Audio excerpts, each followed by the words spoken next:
Përshëndetje të nderuar miq, përshëndetje të dashur ndjekës, ja ku po takohemi sot sërish së bashku për të ndarë me ju historinë e radhës.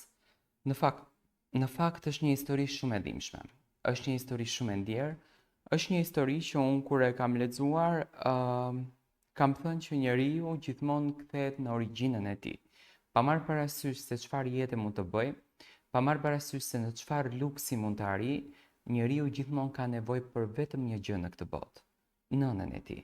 E vetmja dashuri e cila është e pakushtëzuar, e vetmja dashuri e cila është më e dhimbshmja në këtë botë dhe e vetmja dashuri që ka nevojë më shumë për respekt. Historia që do të ndaj sonte me ju është një zemër e braktisur. Historia e nënës shqipe, të cilën na e ka sjellë nusja e saj. Nusja e saj ka bërë një gabim që e ka ndarë me të gjithë ne. Dhe sot ajo do mbështetjen tonë, do mendimin tonë, se si ajo mund të rikthej familjen që dikur ka menduar se e ka patur të lumtur, por kur e thye një zemër, pritet të thyesh edhe zemrën tënde.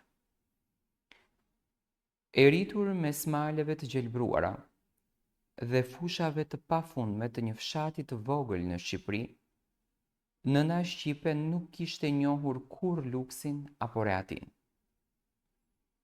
Por ajo kishte njohur diçka më shumë e më të madhe, dashurinë e pakushtëzuar për djalin e saj, Arianin.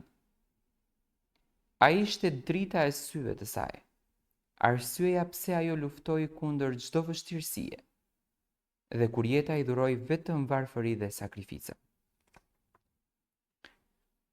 Me të atin e vdekur shumë herët, nëna Shqipja u bë e vetmja forcë e familjes.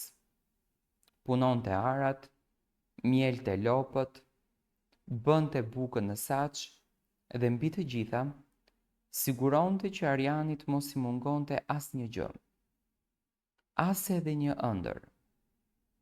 Me duart e saj të lodhura nga puna e rëndë, ajo i kishte bler librat e parë dhe me zërin e saj të butë i kishte treguar për radhat e para gjumit. Në çdo moment, në çdo frymëmarrje, ajo kishte vetëm një qëllim, që i biri të bëhej dikush në jetë. Kur Ariani u rit dhe vendosi të shkonte në Itali për një jetë më të mirë, zemra e saj u mbush me krenari, por edhe me një dhimbje shumë të thellë. Ajo e dinte se nuk do ta kishte më pranë, nuk do ta dëgjonte çdo mëngjes duke i thënë mirëmëngjes nën. Por shpresa se ai do ta kujtonte dhe do të kthente pas një ditë e mbante të fortë. Vitet kaluan dhe Ariani krijoi familjen e tij. U martua me një grua që ishte shqiptare, por kishte lindur dhe ishte rritur në Itali. Dhe nisi një jetë krejtësisht të re. Në fillim ai e telefononte shpesh nënën e tij. Zëri i tij e mbushte me gëzim dhe e mbante të gjallë nënën shqipe. Por pastaj telefonatat u bën të rralla, vizitat u shuan dhe në fund erdhi edhe heshtja.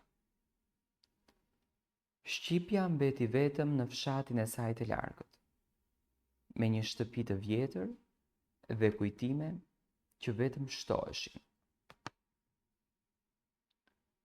Por pas disa muajsh, Arianin e vran fjalët e fshatit, edhe të familjarëve të tij. Dhe Ariani më në fund e mori nënën shqipe në Itali. Ajo mendoi se kishte ardhur fundi i vetmisë, por shpejt e kuptoi se kishte hyrë në një tjetër burg. Unë nuk e doja, tani thot nusja. Unë e shihja atë si një bar, si një të huaj që i prishte rehatin. Fjalët e mia ishin të ftohta, shikimet e mia ishin të mbushura me përbuzje. Por Ariani nuk e vuri re, ose ndoshta nuk donte ta shihte. Dhe pastaj erdhi vendimi më i rëndë. E çuam në një azil të pleqve. Një vend i ftohtë, pa erën e shtëpisë së saj, pa diellin e fshatit, pa kujtimet e një jete të ndërtuar me mund. E lam të vetme në një dhomë të huaj, ku ajo kalonte netët duke menduar sigurisht për Arianin, për duart e tij të vogla që dikur kapnin të sajat, për premtimin e tij se do ta donte gjithmonë. Por ndoshta nga mërzia dhe stresi nëna Shqipe nuk jetoi shumë gjatë. Në një ditë të shpejtë ajo mbylli sytë për gjithmonë. Nuk e kërkoi më askënd. Nuk e priste më asnjë telefonat.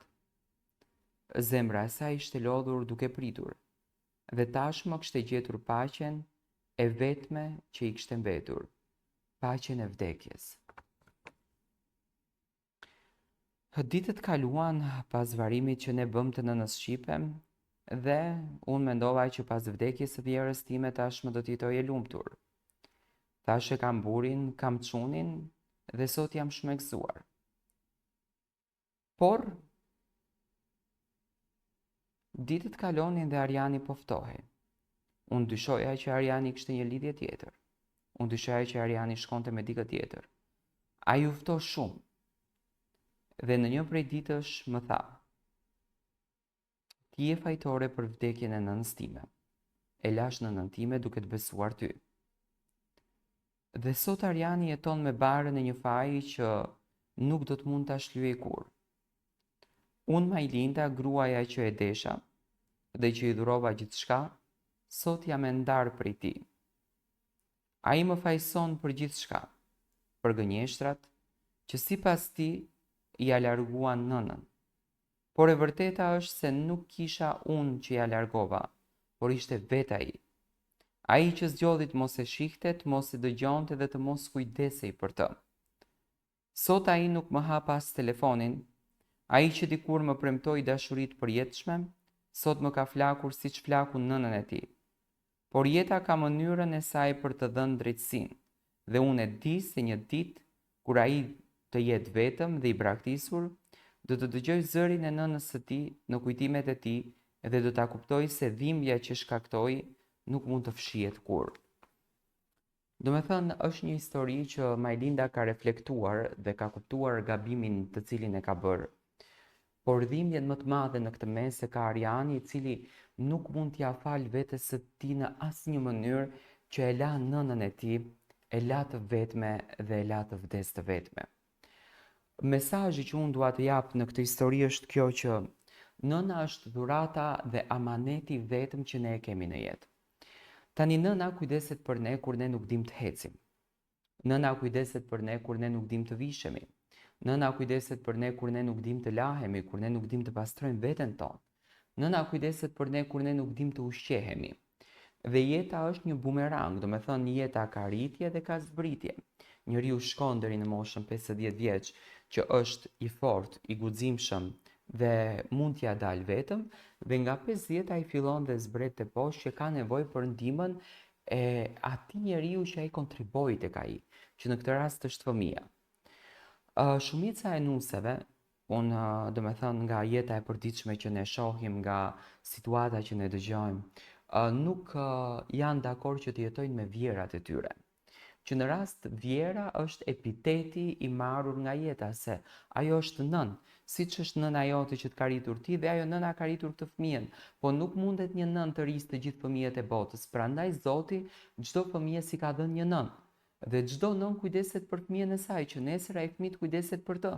Do të thënë jeta është rikthimi i asaj që ti ke qenë. Dhe thjesht faktit, këto nuse të cilat kanë këtë mendjen kaq të vogël, kaq të mbyllur dhe kaq të pazhvilluar, dhe nuk arrin dot të kuptojnë që ato nuk do të jenë gjithmonë 30 vjeç, ato nuk do të jenë gjithmonë 40 vjeç, por edhe ato do të bëhen 50, 60, 70. Si nuk e mendojnë që një ditë ato do të plaken dhe nuk ka vdekur askush duke ndenjur dhe duke bërë qef. Por ato vdekje të rinjve janë vdekje fatale dhe janë le të themi, jo të gjithë do të kenë fatin të vdesin në moshën 40 vjeç, edhe nuk ka nevojë të kujdeset dikush. Por njeriu zakonisht vdekjen dihet më se si e ka. Përfundon në pafuqi, ka nevojë për mbikëqyrje, ka nevojë për trajtmane, ka nevojë të paktën ta dërgosh nëpër spitale, do të thënë, ka nevojë të kujdesesh për të, t'i japësh ushqim, t'i japësh një gotë ujë, ta respektosh dhe këto nuset unë nuk e kuptoj si nuk arrin do ta kuptojnë që një ditë do të vinë vetë në atë ditë. Dhe sot Majlinda e dashur ti kërkon që të kthehet buri jot, po jo, sepse ti shpirtin e ti e ke lënduar dikur dhe ti sot nuk e lën më vend për lumturinë të.